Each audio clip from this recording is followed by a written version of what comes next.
नमस्कार, आप देख रहे हैं जीवीएनए न्यूज़ सिलीगुड़ी और आपके साथ में सुप्रिया। आज हम रामकृष्ण माठ में है, जहां पे आज उत्तर बंगाल सफाई कर्मचारी के द्वारा आज एक सम्मेलन किया गया है। वो सम्मेलन क्यों किया गया है? इसीलिए किया गया है क्योंकि वेतन वृद्धि के लिए जिस तरह से लगातार ही हर चीज़ का दाम बढ़ रहा है, पेट्रोल बोलिए, खाद्य तेल बोलिए, सामान, सब्जी, ये सब का जिस तरह से दाम बढ़ रहा है, इसीलिए ये लोग भी चाहते हैं कि इनका भी जो वेतन है वो वृद्धि हो। क्योंकि जिस तरह से ये काम करते हैं, मैला सिलीगुड़ी को पूरा साफ करने के लिए वो सब करते हैं, लेकिन वेतन जो है वो वृद्धि नहीं होते। तो चलिए देखते हैं। আর আমাদের আন্দোলন আমরা করব যে অবধি আমাদের পেটে ওজোরে রুটি যেমন যে অবধি আমাদের হবে না সেই অবধি আমাদের আন্দোলন করতে হবে। আমরা আগামী দিনেও দরকার হলে আমরা যাব আন্দোলনেতে, এই বলে আমার বক্তব্য শেষ করলাম। আর মুখ্যমন্ত্রী দিদিকে আমরা অভিনন্দন জানালাম, দিদি যেন আমাদের কোনো ব্যবস্থা যেন করে, এর মধ্যেই যেন করে।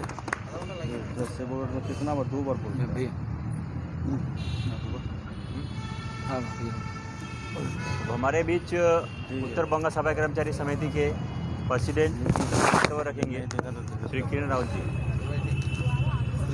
अच्छा, मंच में उपस्थित हमारे वाइस प्रेसिडेंट शिव प्रसाद हेला, सेक्रेटरी श्री विनोद राउत, सुजय छोटूलाल राउत एवं समस्त मीडिया एवं समस्त हमारे साथियों को नमस्कार।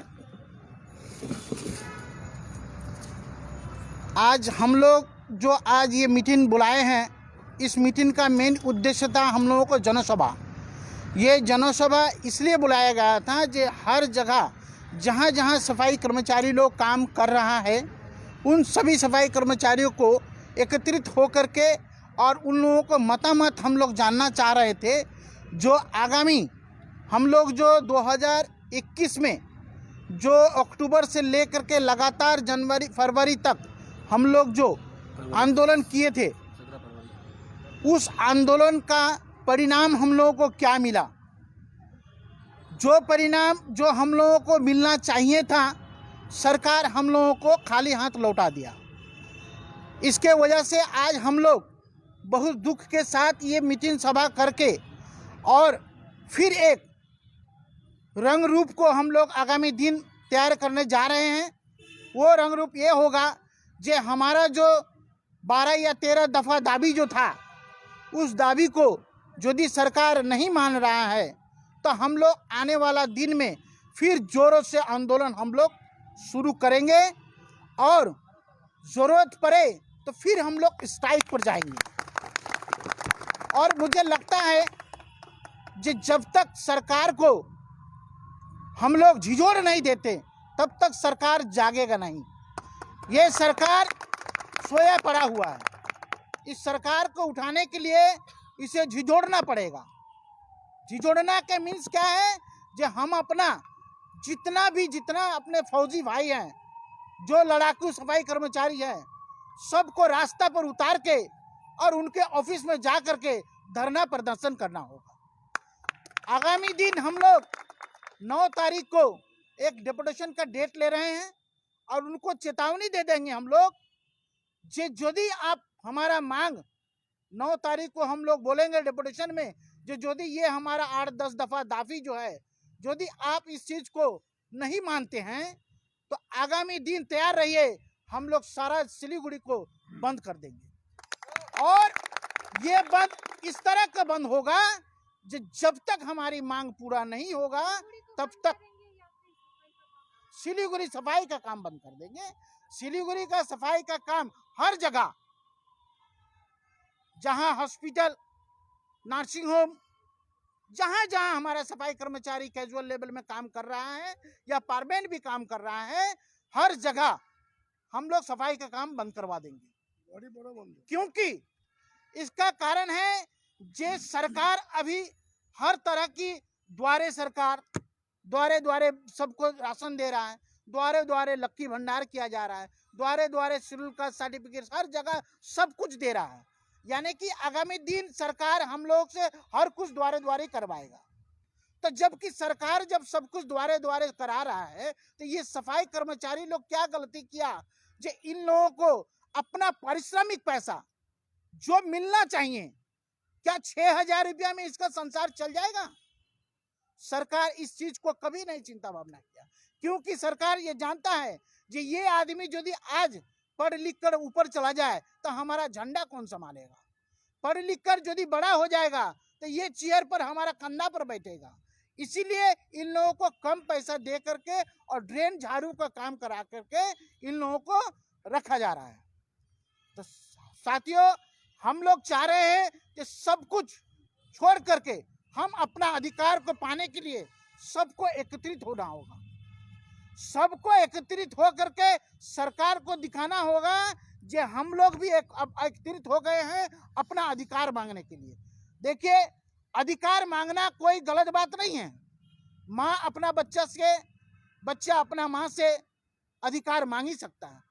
हर किसी आदमी को आज सरकार बैठा है तो सरकार अपने आप के लिए नहीं है, वो लोग भी हम लोग को लेकर है और हम लोग उन पर डिपेंड करते हैं। तो इसका मतलब ये नहीं है सरकार हम पर शोषण करता रहे और हम चुपचाप हाथ पर हाथ रखकर बैठे रहे। तो हम लोग साथियों आप लोग से अनुरोध करेंगे कि इस तरह जो जमायत करके नहीं होगा, इससे और ज्यादा हमारे सिलीगुड़ी में 25 से 26,000 फैमिली रहता है। इसका गुना कीजिए तो कम से कम 1.5 से 2 लाख आदमी हो जाएगा। सिलीगुड़ी म्यूनिसिपल कॉर्पोरेशन में 2700 आदमी काम कर रहा है, लेबर हो या लेबर आदमी, और पार्मेंट है आपको 350। तो ये सब आदमी जो इकट्ठा हो जाए सारा सिलीगुड़ी को हम लोग हिला सकते हैं। तो हमें आप लोग से अनुरोध है कि हम लोग 9 तारीख को जो डेपुटेशन दे रहे हैं कॉर्पोरेशन को, आप लोग सब ज्यादा से ज्यादा लोग एकत्रित हो करके और 9 तारीख को डेपुटेशन में हम लोग भाग लेंगे। और ये भाग ऐसा होगा कि जब तक हमारा मांग पूरा नहीं होगा तब तक हम लोग इस लड़ाई को जारी रखेंगे। और जारी ऐसा नहीं, हर तरह से जारी रखेंगे। जरूरत पड़े तो हमारा इलेक्शन में भी यदि हम लोगों को खड़ा करना हो तो हम लोग अपने सफाई कर्मचारी को लेकर के निर्दल प्रार्थी भी घोषणा करेंगे और इसके अगेंस्ट में निर्दल को खड़ा करेंगे। चाहते इनका सबक मिले कि भाई इन लोग में जो एकता हो गया है और इन लोग में लड़ने का क्षमता रखता है। तो हम आप लोग से अनुरोध करेंगे कि आप लोग एकत्रित हो करके हम इस सफाई कर्मचारी समिति का आप लोग सबको सहयोग दीजिए। जो आने वाला दिन में यदि ये हमारा समस्या समाधान नहीं करता है तो 10 से 15 वार्ड में हम लोग सफाई कर्मचारी का निर्दल पार्टी खड़ा करके और इनके विरोध में लड़ाई करवाएंगे और करा के इनको नाक पर दम कर देंगे, जाते हमारा ये अधिकार मांगना बंद हो जाए। यही बोलते हुए सबको अभिनंदन देते हुए, मीडिया साथियों को अभिनंदन देते हुए हम आप लोगों को ये मीटिंग यही समाप्त करते हैं। धन्यवाद। लेकिन एक जरूरी बात हम आप लोगों को कह रहे हैं कि ये हम लोग रजिस्ट्रेशन के लिए जो दिए थे, ये रजिस्ट्रेशन ऑलरेडी हम लोगों को अप्लाइड हो गया है और इसका रजिस्ट्रेशन का नंबर भी आ गया है। इस समिति का नाम हम लोग 2-4 दिन के बाद जब रजिस्ट्रेशन का कागज पूरा आ जाने के बाद, अभी रजिस्ट्रेशन आया है एप्लीकेशन, और इसका नाम हम लोग उत्तर बंगो सफाई कर्मचारी वेलफेयर ऑर्गेनाइजेशन के नाम से हम लोग घोषणा करेंगे, जाते हर क्षेत्र में हम लोग इसका काम करेंगे।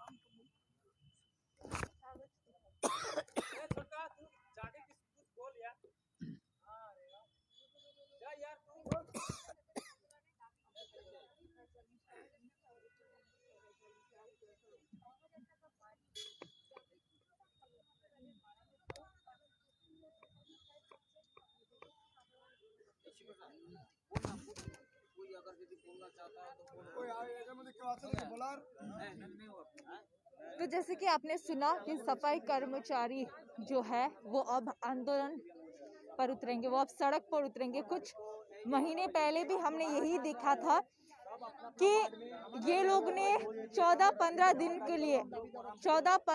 के लिए इन्होंने पूरा जो सफाई था, जो सफाई का काम था सिलीगुड़ी में, वो सब बंद कर दिया था क्योंकि इनकी जो मांग है वो पूरा नहीं किया गया। इसीलिए और इनका एक ही मांग है तब से कि इनका जो वेतन है वो वेतन बढ़ा दिया जाए। इनका ये कहना है कि जिस तरह से हर चीज का दाम बढ़ रहा है, पेट्रोल हो, डीजल हो या फिर सब्जी का दाम हो, फल फूल का दाम हो, जिसका भी दाम हो वो सब बढ़ रहा है।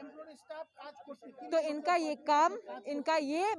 कहना है, इनका दाबी ये है कि इनका वेतन भी बढ़ना चाहिए। जहां पे सरकार ये कर रही है कि द्वारे द्वारे स्कीम घर घर में पहुंचाने का अगर कर सकती है, तो जो लोग इतनी गंदगी को अपना हाथों से साफ करते हैं, पूरा सिलीगुड़ी को साफ करते हैं, वो अपना परिश्रम का अगर थोड़ा सा वेतन बढ़ा दिए जाए तो फिर उनमें क्या है। तो चलिए यहाँ के जो प्रेसिडेंट है हम उनसे जानते हैं। কি করবে? বাচ্চা কাচ্চাকে পড়াবে না আগামী বাচ্চাদের ভবিষ্যৎ চিন্তা ভাবনা করবে না এদের কোনো জমি আছে? এদের 3 নম্বর আমাদের ছিল যে পাট্টা, এদের জমির জন্য এদের দেখেন হাউজিং ফর অল স্কিমের কোনো সুবিধা এরা পাচ্ছে না। না এদের নিজস্ব জমি আছে, না এদের নিজস্ব ঘর আছে, না নিজস্ব হোল্ডিং নাম্বার আছে, এরা কোনো রকম সুবিধাটা পাচ্ছে না। আজকে সরকারি জমির উপরে এরা বসবাস করছে, এদের বাচ্চা কাচ্চার ভবিষ্যৎ কিছুই করতে পারছে না। সরকারের আশায় বসে আছে এরা যে এরা নিশ্চয়ই সরকার কিছু এদের জন্য করবে, কিন্তু 40 বছর 50 বছর এই কোভিডের সময় এরা কি হারে কাজ করেছে, এখনো কাজ করেই যাচ্ছে, তথাপি সরকার এদের জন্য কিছুই চিন্তা করছে না। এত বড় স্কিম করছে সরকার, দুয়ারে সরকার করছে, এই করছে সেই করছে, অনেক রকমের টাকা পয়সা খরচা করছে সরকার। আমি সরকারকে সাধুবাদ জানাচ্ছি যে এই মানুষের জন্য করছে, খুব ভালো জিনিস, কিন্তু তার সাথে এই সাফাই কর্মচারীর জন্য একটু চিন্তা ভাবনা করা দরকার, কারণ এরা খুবই পিছিয়ে পড়া মানুষ।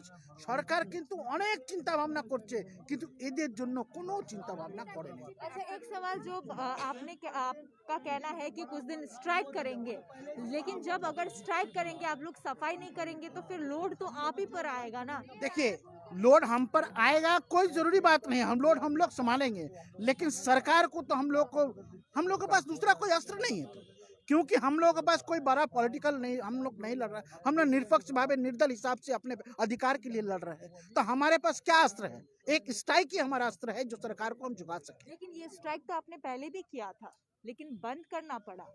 बंद करने का मेन उद्देश्य था, सरकार ने आश्वासन दिया था जे हम आपका ये समस्या का समाधान कर देंगे, आप मुझे इस बार नहीं मिला तो हम लोग बेधड़क आंदोलन पर रुकेंगे, हम लोग मानेंगे नहीं, स्ट्राइक को उठाएंगे भी नहीं। अगर इस बार भी फिर से आश्वासन ही दिया गया तो हम लोग आश्वासन पर जाएंगे नहीं, पेन एंड पेपर जब तक नहीं होता है, पेन एंड पेपर से ही हम लोग लेंगे, और हम लोग बढ़ाकर ही तभी हम लोग स्ट्राइक उठरो करेंगे। यानी कि पहले पेन एंड पेपर पे नहीं था पेन एंड पेपर ही लोग आश्वासन दिया जी तुम लोग कलकत्ता जाओ, कलकत्ता से जिस तरह ऑर्डर आएगा हम लोग कर लेंगे, लेकिन सरकार भी बन गया। अभी विधानसभा इलेक्शन था उस समय, अभी तो सरकार बन गया इनका, और अब तो पुरसभा वोट भी है। अभी तो सबसे अच्छी बात है जे स्टेट गवर्नमेंट जिनके अंडर में है, बोर्ड ऑफ एडमिनिस्ट्रेशन भी उनके अंडर में है, गौतम सर भी उनके अंडर में है, सारा कुछ तृणमूल पार्टी के अंदर में ही है। तो हम सरकार से अनुरोध रिक्वेस्ट करेंगे जे ये लोग अपने तरफ से जरूर इन सफाई कर्मचारियों को लिए जरूर कुछ चिंता भावना करेंगे। धन्यवाद। तो जैसे कि हमने सुना, जो प्रेसिडेंट है, जो अध्यक्ष है सफाई कर्मचारी का, इनका यही कहना है कि अगर इस बार सिर्फ आश्वासन दिया तो नहीं होगा, इस बार इन्हें लिखित हिसाब में चाहिए कि इस बार इनका वेतन वाकई में बढ़ा दिया जाएगा, क्योंकि स्ट्राइक ये पहली बार नहीं है, ये पहले भी स्ट्राइक कर चुके हैं 14 दिन का, लेकिन इनका कहना है कि सिर्फ आश्वासन दिया गया। इस बार ये नहीं मानेंगे, अगर इनका जो मांग है अगर वो नहीं मानते हैं तो इस बार खुद एक अलग सा पार्टी भी करेंगे, और इन्होंने एक अलग सा एक ऑर्गेनाइजेशन बनाया है, उसका नाम है उत्तर बंगाल सफाई कर्मचारी वेलफेयर ऑर्गेनाइजेशन। अब इस ऑर्गेनाइजेशन के थ्रू ही ये सब काम करेंगे। अगर नहीं मानते हैं सरकार इनका वेतन बढ़ाने, इनका जो परिश्रम करते हैं अगर वो ही नहीं बढ़ा देते हैं तो ये अपना अपना प्रार्थी भी घोषित करेंगे। तो ऐसे अपडेट के साथ बने रहिए और देखते रहिए GVNN न्यूज़ सिलीगुड़ी। धन्यवाद।